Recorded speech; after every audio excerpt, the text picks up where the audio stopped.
Seri ke-3 Pendekar 4 Alis. Duel 2 Jago Pedang. Karya Hulung. Bab 12. Tewasnya musuh yang amat tangguh. Walaupun bulan yang bersinar terang mulai tenggelam di barat, tapi bentuknya malah tampak semakin bundar. Bulan purnama seakan menggantung di atas wuungan istana. Di atas wuungan itu telah berkumpul banyak orang, tapi tidak terdengar suara sedikit pun. Sukong Tising, Lau Situasio, semuanya menutup mulutnya, karena mereka sama-sama bisa merasakan semacam tekanan yang mengancam. Tiba-tiba, seperti seekor naga yang sedang meraung, sinar pedang tampak menjulang ke angkasa. Pedang Yap Koseng sudah dihunus.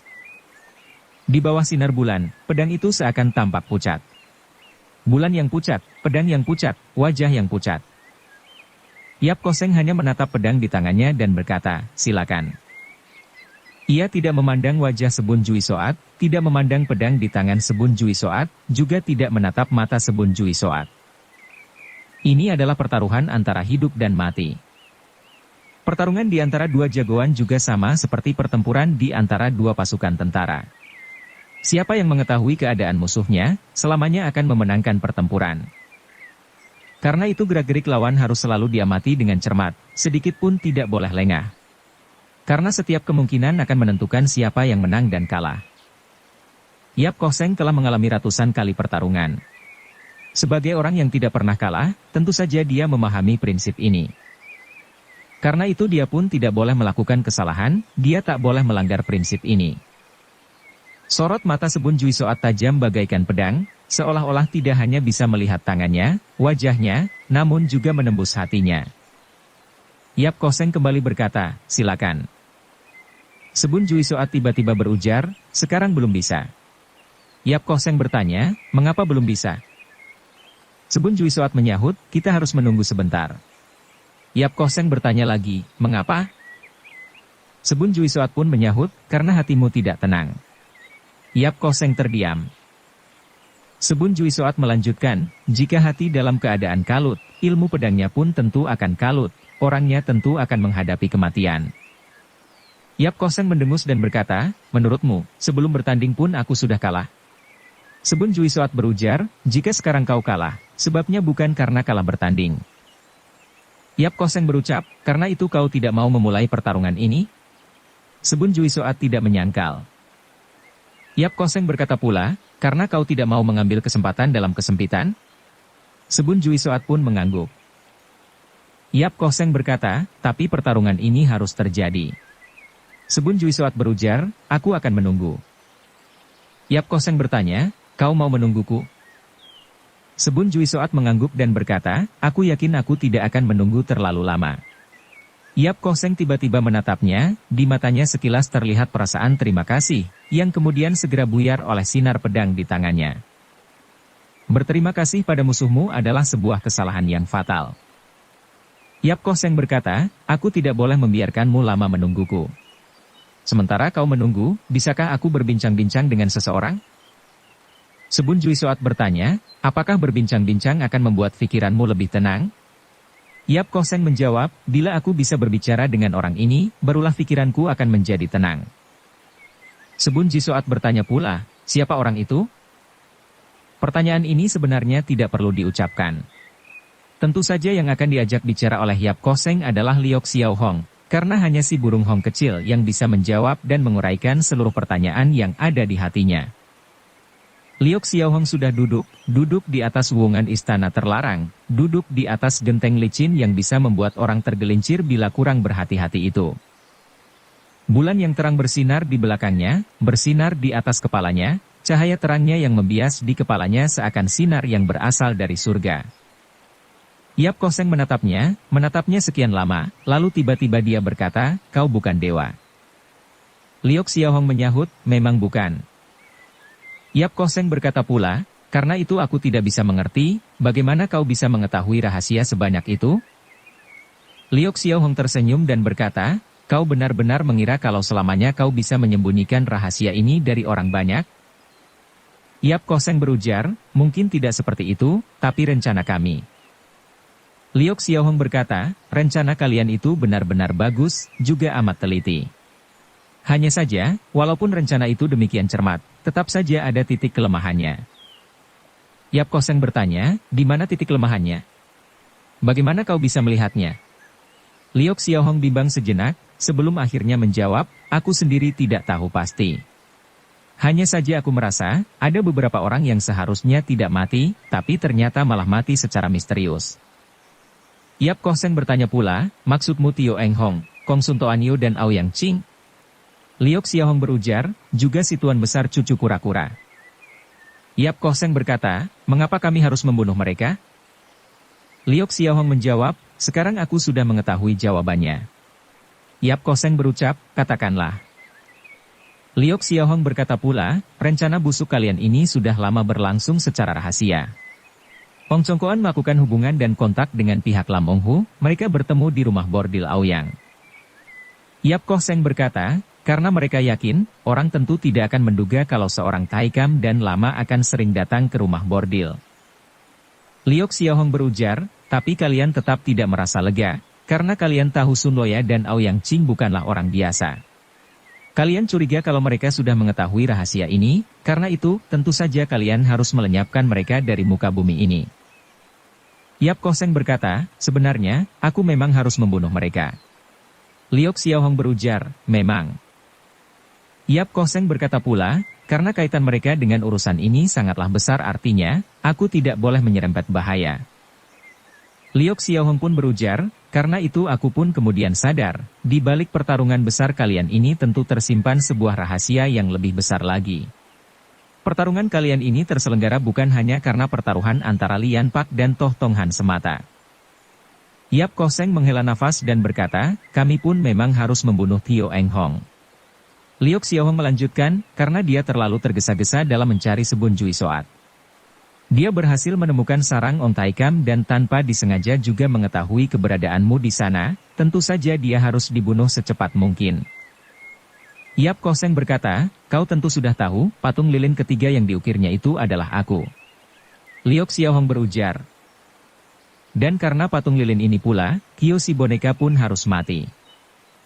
Yap Koseng berkata, aku membunuh Kong Sun Toanio, tujuannya adalah untuk memfitnah dirinya. Liok Xiaohong berucap, kau juga berharap agar aku mencuriga Lausit Huexiao. Yap Koseng mendengus dan berkata, kau benar-benar mengira kalau dia itu Lausit, jujur. Liok Xiaohong tiba-tiba tersenyum dan berujar, walaupun aku sering curiga pada orang yang salah, juga sering memilih jalan yang salah, tetapi terkadang aku pun bisa menemukan keberuntungan dalam kesalahan. Yap Koseng bergumam, menemukan keberuntungan dalam kesalahan.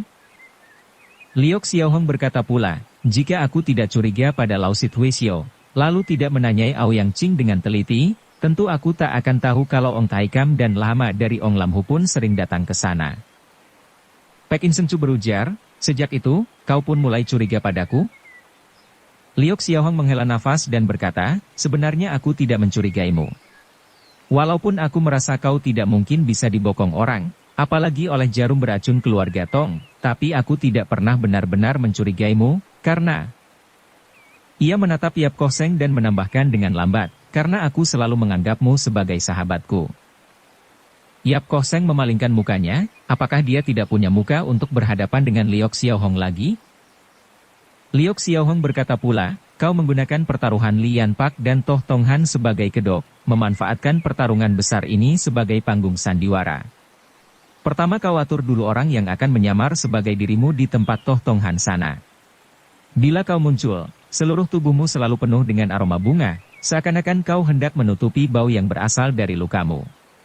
Tapi sebenarnya di tubuhmu sama sekali tidak ada bau itu. Liok Xiaohong menghela nafas dan menambahkan, rencana ini benar-benar hebat, benar-benar luar biasa. Yap Koseng masih memalingkan mukanya. Liok Xiaohong berkata pula, yang paling luar biasa adalah sabuk-sabuk sutra itu. Yap Koseng bergumam, oh. Liok Xiaohong berkata, Gui Chuhun membatasi jumlah orang-orang dunia Kangou yang mendapatkan sabuk sutra itu, maka kau pun menyuruh Ong Chongkoan untuk mencuri sisa gulungan sutra yang bisa berubah warna itu, membuat beberapa sabuk sutra, lalu mengirim orang-orangmu ke tempat pertarungan. Karena jumlah orang yang datang ternyata terlalu banyak, maka Gui Chuhun terpaksa memusatkan penjagaan di Tai Hotian dan kalian akan bisa menerobos masuk ke istana tanpa hambatan. Yap Koseng menengadah dan memandang ke langit. Liok Xiaohong berkata, sayangnya kau tetap salah perhitungan.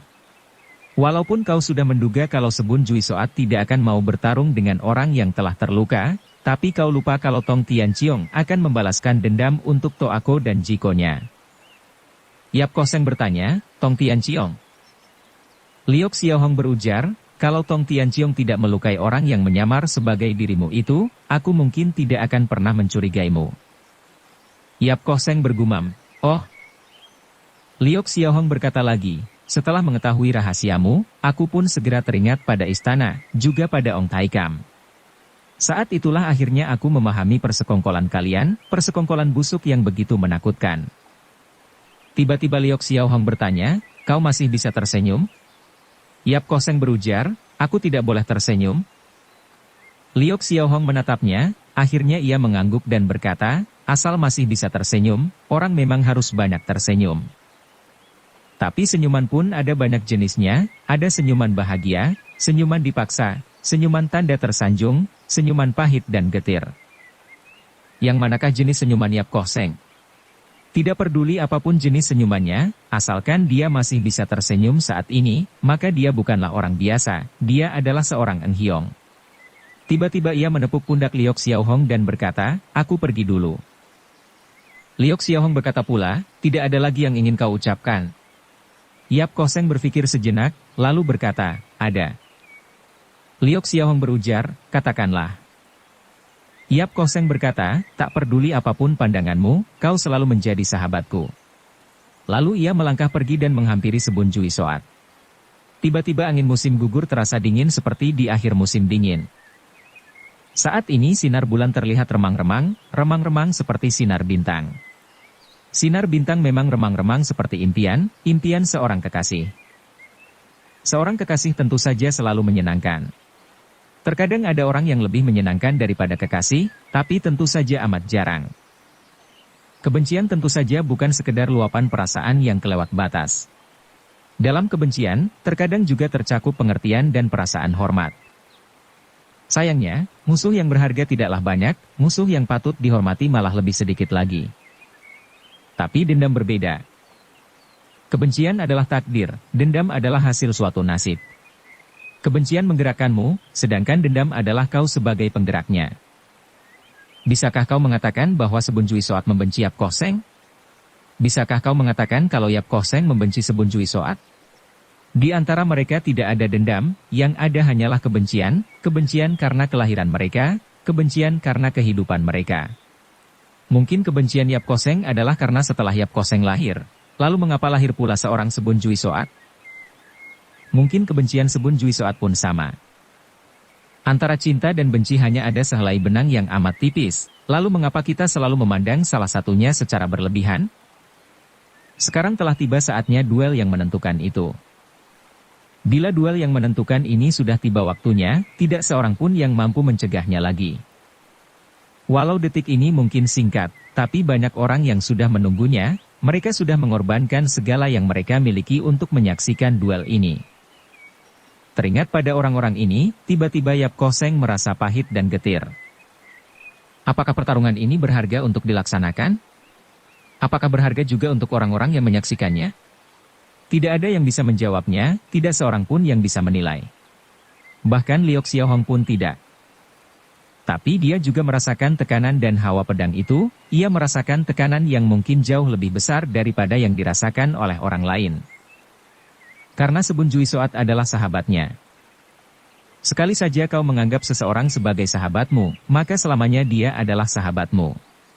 Karena itu Liok Xiaohong terus memperhatikan pedang Sebun Jui Soat dan Yap Koseng, mengawasi setiap gerak-gerik, tatapan mata, ekspresi wajah, bahkan denyutan otot mereka. Ia mengkhawatirkan Sebun Jui Soat. Walaupun Sebun Jui Soat dulu dianggap sebagai seorang dewa, dewa pedang, tetapi sekarang dia bukan lagi dewa, dia adalah seorang manusia biasa. Karena dia sudah mempunyai perasaan cinta, perasaan yang manusiawi. Manusia selalu bersifat lemah, selalu punya kelemahan. Karena itu pula, manusia berbakat tetaplah seorang manusia. Apakah Liok Xiaohong sudah mengetahui kelemahan Sebun Jui Soat? Liok Xiaohong merasa amat gelisah, apakah karena dia tahu kelemahan itu akan berakibat fatal? Dia pun tahu bahwa, walaupun Yap Koh Seng mau melepaskan Sebun Jui Soat belum tentu mau melepaskan dirinya sendiri. Yang menang hidup, yang kalah mati. Anehnya, dia pun mengkhawatirkan Yap Koh Seng. Dia tidak pernah melihat perasaan cinta Yap Koh Seng pada manusia, dia pun tak pernah melihat luapan emosinya. Kehidupan Yap Koh Seng adalah pedang, pedang adalah kehidupan Yap Koh Seng. Tapi kehidupan sendiri merupakan medan pertempuran, baik pertempuran besar maupun kecil. Tidak peduli pertempuran macam apapun itu, biasanya hanya ada satu macam tujuan, yaitu kemenangan. Kemenangan berarti kehormatan, kebanggaan yang menaikkan derajat seseorang. Tapi bagi Yap Koh Seng sendiri, kemenangan sudah hilang maknanya, karena kalau kalah dia pasti mati, menang juga pasti mati. Tidak peduli menang atau kalah, kebanggaan itu tidak dapat mengembalikan kehormatannya. Semua orang pun tahu, malam ini ia tak dapat meninggalkan istana terlarang dalam keadaan hidup. Karena itu, walaupun kedua orang ini mempunyai semua syarat untuk menang, tapi juga mempunyai alasan untuk kalah. Sebenarnya siapakah yang akan memenangkan pertarungan ini? Siapa pula yang kalah? Saat ini sinar bulan semakin pucat, seluruh perhatian dunia seakan terpusat pada kedua pedang itu. Dua pedang dewata. Tiba-tiba pedang itu mulai menusuk. Tusukan pedang itu tidak begitu cepat, jarak di antara Sebun Jui Soat dan Yap Koh Seng pun masih terlalu jauh. Belum lagi pedang mereka saling bersentuhan, gerakan pedang mulai menunjukkan perubahan yang tiada hentinya. Orangnya sendiri bergerak dengan amat lambat. Tetapi perubahan gerak pedangnya teramat cepat, karena sekali mereka memulai gerakannya, maka gerakan itu akan mengalir sesuai kehendak hati. Orang biasa mungkin menganggap pertarungan ini tidak menegangkan, tidak seru, dan tidak luar biasa, tetapi Gui Chuhun, Tinggo, Incu dan Tu Hong berempat semuanya telah mengeluarkan keringat dingin dari sekujur tubuh mereka. Keempat orang ini adalah jago-jago pedang kelas 1 di zaman itu. Mereka melihat gerak perubahan pedang itu sudah melewati batas kemampuan manusia, sudah melewati tingkat yang bisa dicapai manusia. Jika Yap Koh Seng bukan tandingan Sebun Jui Soat dan sebaliknya, tentu setiap gerakan dan serangan pedang itu sudah berhasil membunuh salah satunya. Pedang dan orangnya berbaur menjadi satu, ini sudah menjadi ilmu pedang batin. Liok Xiaohong pun tiba-tiba mengucurkan keringat dingin. Mendadak dia menyadari bahwa, walaupun gerak perubahan pedang Sebun Jui Soat terlihat lincah dan gesit, tapi di dalamnya ternyata lamban, tidak seringan dan selancar gerakan pedang Yap Koh Seng. Pedang Yap Koh Seng bagaikan hembusan angin dari balik awan putih. Pada pedang Sebun Jui Soat seakan ada benang yang menghubungkan dirinya dengan istrinya, keluarganya, perasaannya. Liok Xiaohong pun menyadari, dalam 20 gerak perubahan lagi, pedang Yap Koh Seng tentu akan berhasil menembus tenggorokan Sebun Jui Soat.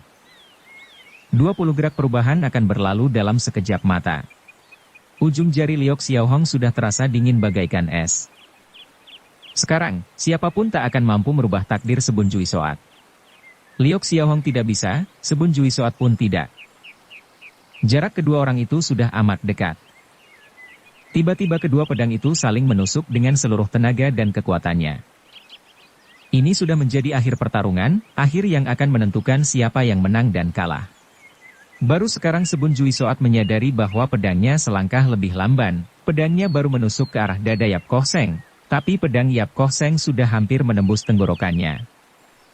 Tampaknya, Sebun Jui Soat tidak punya pilihan lain kecuali menerima nasibnya ini.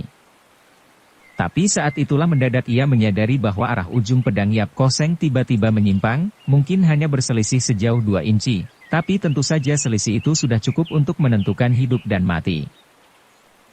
Bagaimana kesalahan ini bisa terjadi? Apakah karena Yap Koh Seng tahu hidupnya tak jauh lagi dari kematian? Ujung pedang terasa dingin bagaikan es. Ujung pedang yang dingin bagaikan es itu pun menusuk dada Yap Koh Seng. Ia bahkan bisa merasakan ujung pedang itu menyentuh jantungnya. Lalu dia merasakan semacam rasa sakit yang aneh, seakan dia melihat kekasihnya tercinta mati di atas pembaringan, rasa sakit yang menusuk ke hati itu persis sama. Itu bukan hanya rasa sakit, tapi juga rasa takut, takut yang luar biasa. Karena ia tahu, semua kegembiraan dan kesenangan dalam hidupnya telah berakhir dalam sekejap ini. Sekarang hidupnya telah berakhir di ujung pedang Sebun Jui Soat. Tapi tentu saja dia tidak membenci Sebun Jui Soat, malah yang ada hanyalah perasaan terima kasih, yang selamanya tak akan dapat dipahami orang. Di saat terakhirnya itu, sekilas ia melihat gerakan pedang Sebun Jui Soat pun melambat, seakan siap untuk menarik kembali serangannya ini. Yap Koh Seng melihat dan dapat merasakannya dengan jelas. Ia tahu Sebun Jui Soat tentu saja tidak ingin membunuhnya, tapi tetap harus membunuhnya, karena Sebun Jui Soat tahu bahwa dia lebih suka mati di bawah pedangnya. Karena harus mati, mengapa tidak mati saja di bawah pedang Sebun Jui Soat? Mati di bawah pedang Sebun Jui Soat, setidaknya merupakan kematian yang terhormat. Sebun Jui Soat memahami perasaannya ini, karena itu dia pun membantunya. Karena itu ia pun merasa berterima kasih. Saling pengertian dan simpati semacam ini hanya bisa timbul di antara seorang Eng Hiong terhadap Eng Hiong lainnya. Dalam sekilas itu, sorot mata kedua orang itu pun bentrok, Yap Koh Seng berusaha membuka suaranya yang seperti berasal dari dunia lain. Terima kasih. Sesungguhnya kalimat itu tidak keluar dari bibirnya, tapi bisa dibaca dari sorot matanya. Dia tahu bahwa Sebun Jui Soat tentu akan mengerti. Sinar bulan yang terang benderang telah menghilang, cahaya bintang pun sudah lenyap, akhirnya jago pedang yang tiada duanya itu rebah di atas tanah untuk selama-lamanya. Apakah reputasinya pun akan menghilang sesudah ini? Di ujung langit terlihat segumpal awan datang melayang, apakah dia akan membawa berita ini ke dunia luar? Ataukah dia datang untuk memberi penghormatan terakhir pada jago pedang tanpa tanding ini? Cuaca seakan bertambah dingin, semakin gelap. Wajah Yap Koh Seng terlihat dingin, samar-samar dan penuh kegaiban. Di ujung pedang masih menempel noda darah. Sebun Jui Soat meniup darah itu, matanya menatap ke segala penjuru. Setelah terdiam sekian lama, tiba-tiba perasaan sepi terasa mencekam hatinya. Sebun Jui Soat meletakkan pedangnya di pinggir, lalu ia membopong jenazah Yap Koh Seng. Pedang itu dingin, tapi mayat itu lebih dingin lagi. Tapi yang paling dingin adalah hati Sebun Jui Soat. Pertarungan yang mengguncangkan dunia itu telah berakhir, musuh yang lebih berharga daripada sahabat setia itu pun sudah mati di bawah pedangnya. Urusan apa lagi di dunia ini yang mampu menghangatkan hatinya? Yang mampu membakar darahnya? Apakah dia telah memutuskan untuk menggantung pedangnya buat selamanya? Seperti tubuh Yap Koh Seng yang akan terbaring di dalam tanah untuk selamanya? Dia tidak mau orang lain mencampuri urusan itu.